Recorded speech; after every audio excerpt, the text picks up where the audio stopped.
Bismillah.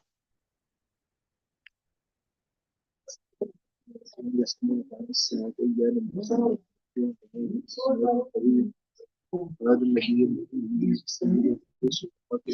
صلوات الله وسلامه عليه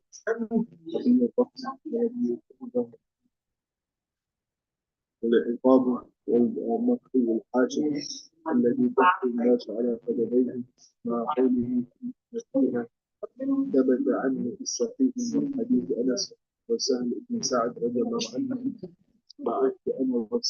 Okay, Bismillah ar-Rahman ar-Rahim. We were still discussing this verse with us, يَسْأَلُونَكَ عَنِ السَّاعَةِ أَيَّانَ مُرْسَاهَا, that they ask you with regards to the final hour, أَيَّانَ مُرْسَاهَا, when will its occurrence come, etc. So he said, وَهَذَا إِسْنَادٌ شَيِّدٌ قَوِيٌّ, that this here, this hadith that has a strong chain of narration. فَهَذَا النَّبِيُّ الْأُمِّيُّ, like this Nabi who is unlettered, Sayyidul Rusuli, the leader of all the prophets, wa khatamuhum, and the seal, Muhammad sallallahu alaihi wasallam, Nabi Rahmah, the Nabi of mercy, wa Nabi Tawbah, the Nabi of Tawbah, wa Nabi Malhama, the Nabi of severe war when it is necessary, right? Wal Aqibu, the one who comes last, was Saqafiyu. Saqafiyu means what? Checked it out? Huh? What makhfiyu? Wal makhfiyu, and your one also? Wal makhfiyu. Let me see.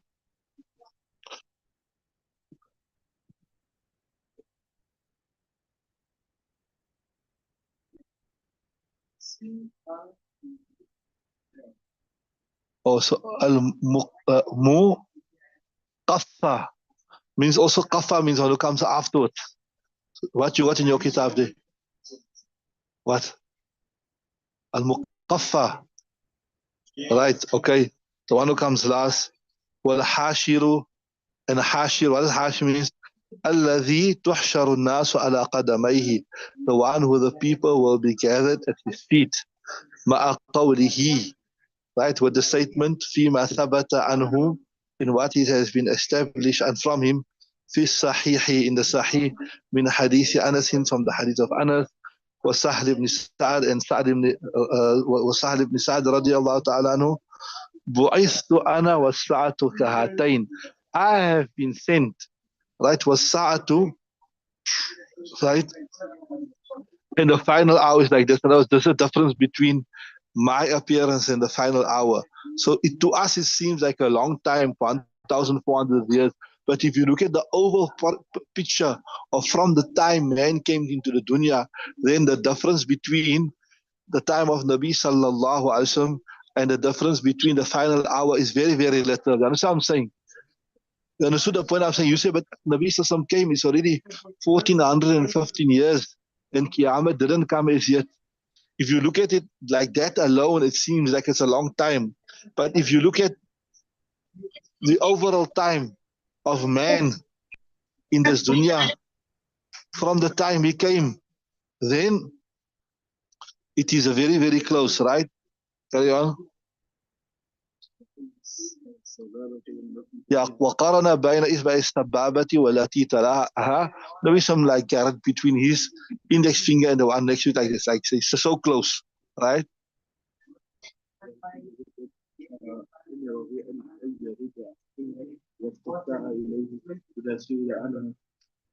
Right.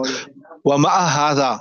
So despite this, despite Nabi sallallahu alayhi wasallam saying that we are so close, that it was my arrival, my bi'asat, and Qiyamah are so close, right? وَمَعَ هَذَا أَمَرَ اللَّهَ أَيَرُدَّ. Allah Ta'ala instructed him, أَيَرُدَّ عَلَيْهِمْ, that he repels, he rejects from them, إِلْمَ وَقْتَ السَّاعَةِ, the time of the exact hour. إِلْمَ وَقْتِ السَّاعَةِ إِلَيْهِ, when he's asked about it, right? And she says,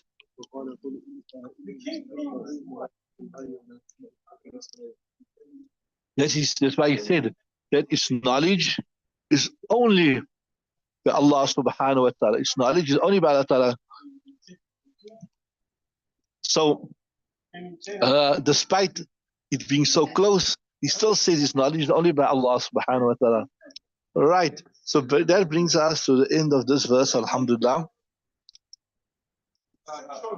Let's look at the next verse, inshallah. The next verse, قُلْ لَا أَمْلِكُنَا. Okay, let me just put it out here. Okay, read the verse and translate the verse, inshallah, to choose right.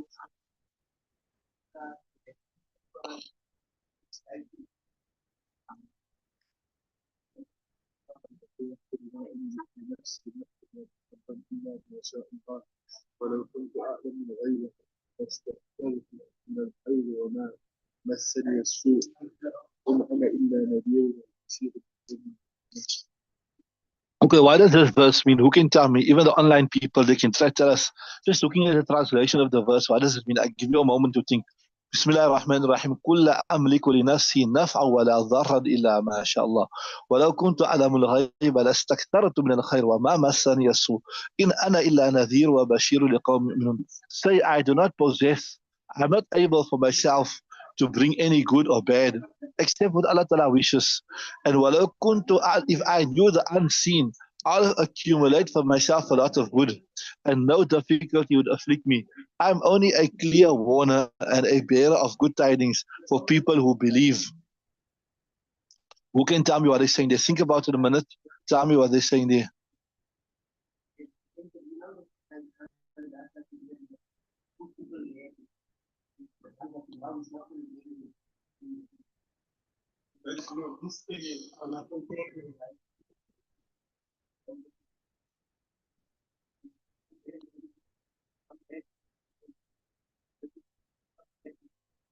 What does it appear to mean, Ismail? Online people can say also.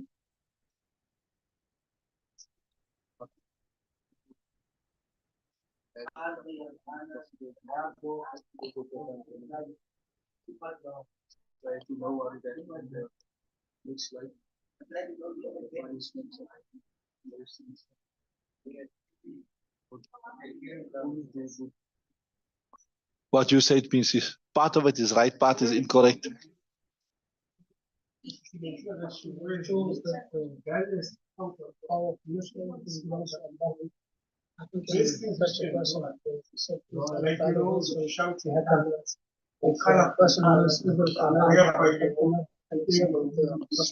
Yeah, so what he's saying, that look here, I'm only a prophet and I am subject to the will of Allah subhanahu wa ta'ala. I can't do something out of my own. Let's see what they say.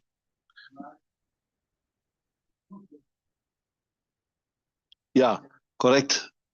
That's what he's saying. That Allah Ta'ala is a controller. I can't do anything like if I want to make this person a Muslim, this person must become a Muslim.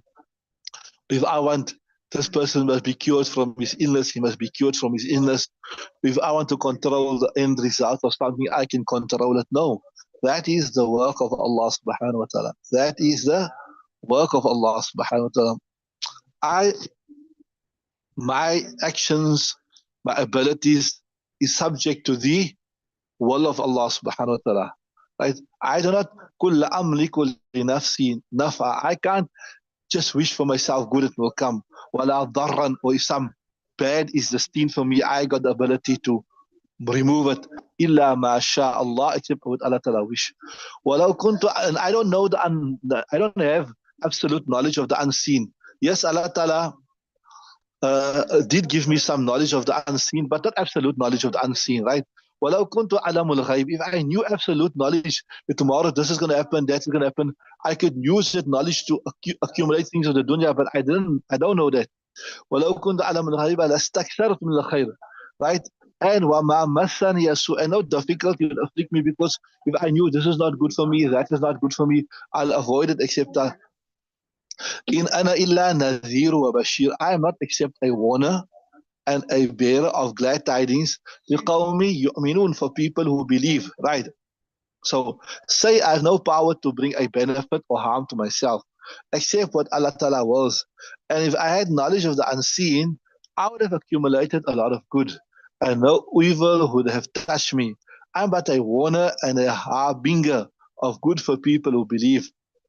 So, the verse 188 clearly clears away a common misbelief of the people regarding the prophets of Allah Ta'ala. So this explains the important aqidah, right? They thought that the prophets must possess the knowledge of each and everything in the universe. They think that, oh, you claim you're a prophet, so how come you don't know about this, you don't know about that? They thought that the prophets must possess the knowledge of each and everything in the universe, including the knowledge of the unseen future and unknown past. Similarly, they thought that the prophets must possess the power of bringing benefit or harm to anyone uh, out of their own will. So they think, oh, you claim you're a prophet, then benefit us. You claim you're a prophet, harm us. No, that is still subject to the will of Allah subhanahu wa ta'ala.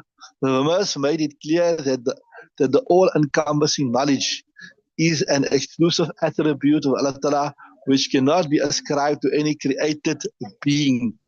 Right? Ascribing these exclusive attributes to anyone other than Allah Ta'ala is the greatest transgression and is tantamount to associating partners with Allah Ta'ala. The very purpose of the revelation of the Quran and the advent of the Holy Prophet has been to eliminate all the traces of plurality of God and establish the purest unity of Allah Ta'ala.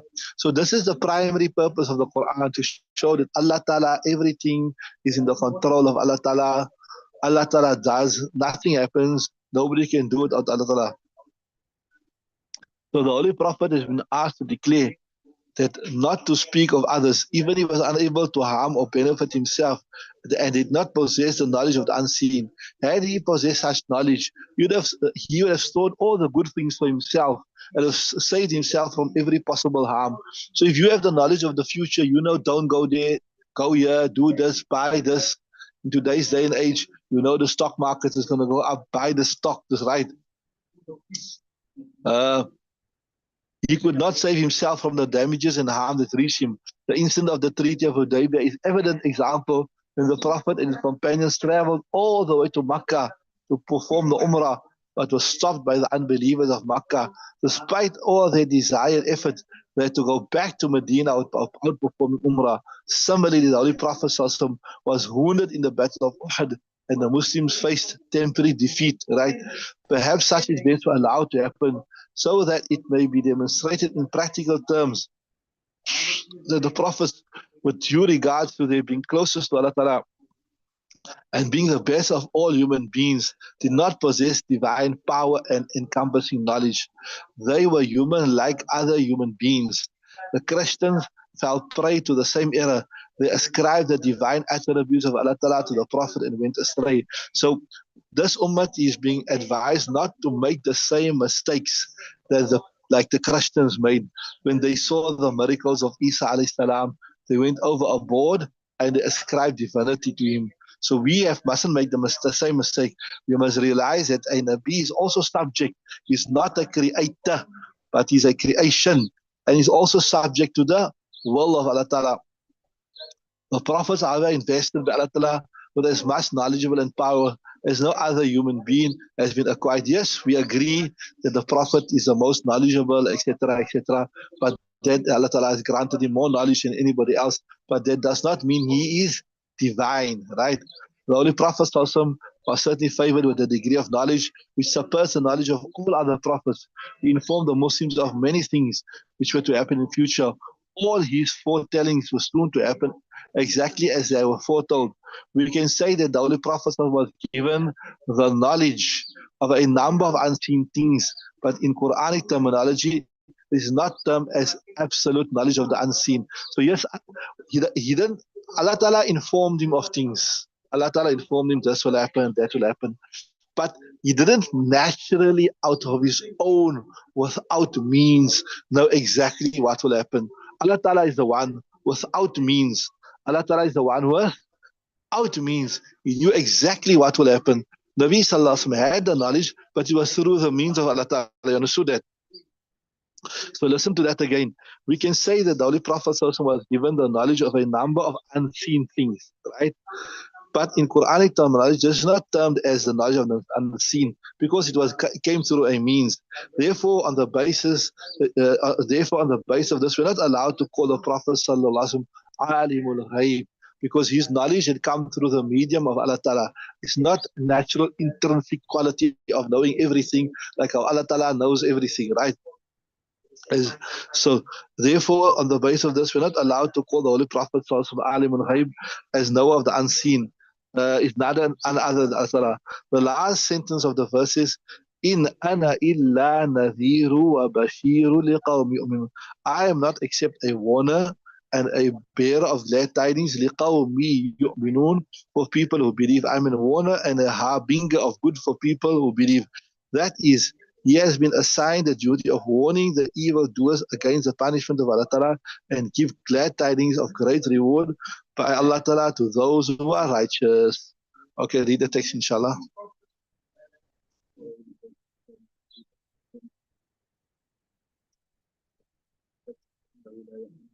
Read again, you say? Amar Allah Ta'ala. Amar Allah Ta'ala yufawwid al-umura ilayhi.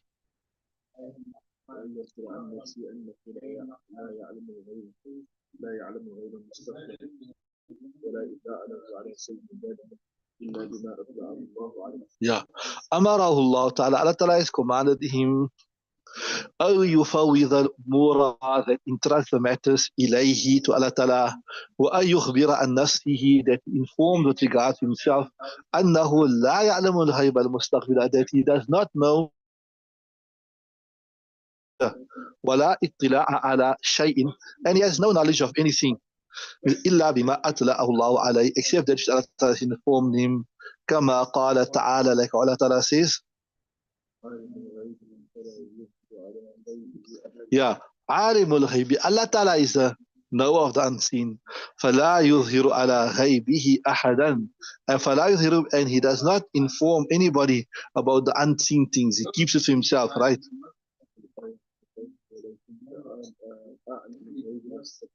Yeah. Then Allah says, وَلَوْ كُنْتُ أَعْلَمُ الْغَيْبَ, if I knew the unseen, لَاسْتَكْثَرْتُ مِنَ الْخَيْرِ, I would increase goodness, because I would know, look here, do this, you benefit, do that, you'll benefit, right?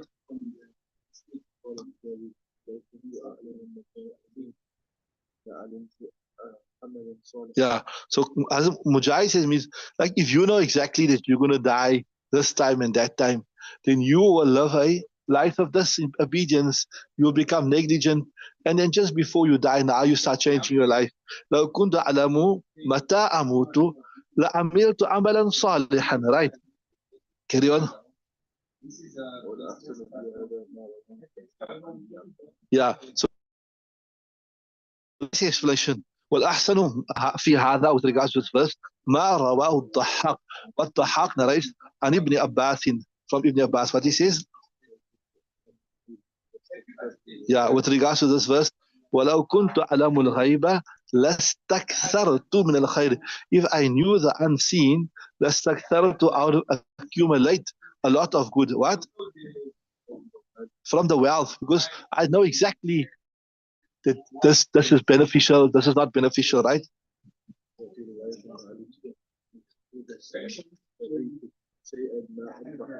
Yeah. لعلمت إذا اشتريت شيئا ما أربح فيه. Out of know, إذا اشتريت, if I buy this thing here, right? Then ما أربح فيه, what I will benefit out, I will profit from it, right?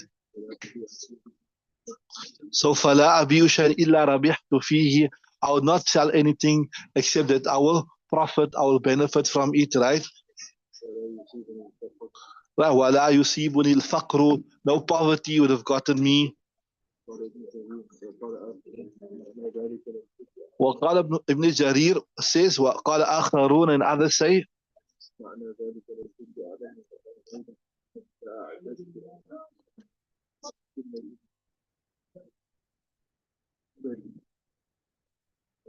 yeah, لو كنت أعلم الغيب, if I knew the unseen, right?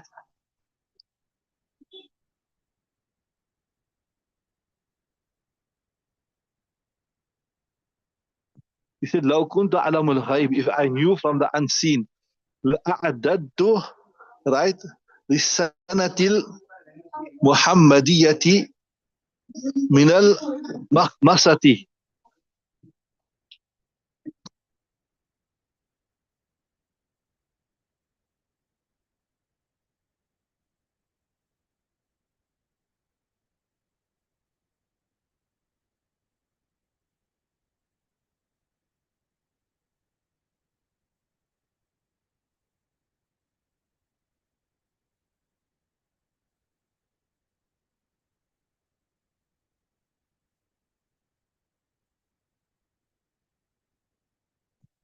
Right? لو كنت أعلم الغيب, if I knew the unseen, لأعددت.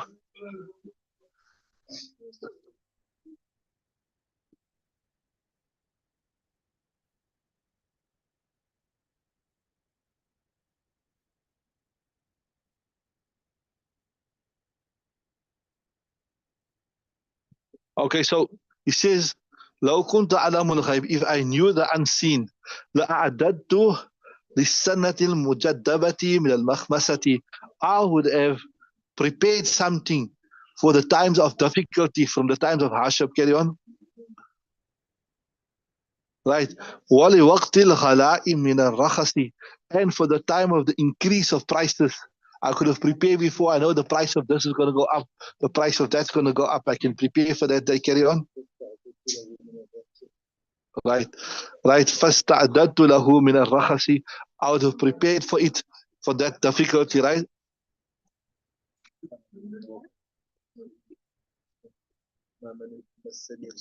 Right. وقال عبد الرحمن بن وما مسني السوء. If I knew exactly the future, then no difficulty would get to me, because I know I mustn't do this, I mustn't do that. Right.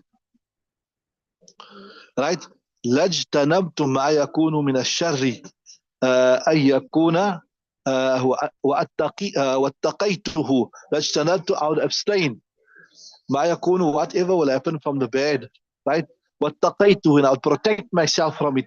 But also bad, G. Right. Okay, so واتقيت, and I would abstain from it. Right. ثم أخبر أنه نذير وبشير. Then Allah Ta'ala, Nabi Sallallahu Allah Ta'ala informs in the words of Nabi Sallallahu أنه, I'm only a warner, I don't know the unseen. أين بشير ونذير من العذاب, I'm a warner from the punishment. Right. وبشير للمؤمنين بالجنات, and I inform them, to give them the glad tidings of Jannat. كما قال تعالى, like Allah says, فإنما يسرناه بلسانك لتبشر بالمتقين وتنذر به قوما لدا. That verily we yassarna, we made easy for you on your tongue. Right. لتبشر به المتقين, so that you may give glad tidings to the believers. وَتُنذِرَ قَوْمًا لُدًّا, and you may warn the wayward people. Okay, just as other ibarat that we never get right, they say, معنى ذلك لو كنت أعلم الغيب لأعددت للسنة المجدبة من المخمسة. I would have prepared loud for the years of droughts from the difficulties. So I know that this time of difficulty is coming, so I must prepare for it. But I didn't have that knowledge, so I couldn't prepare for it. Okay, we stop there. We'll continue tomorrow, inshallah. Huh? Right.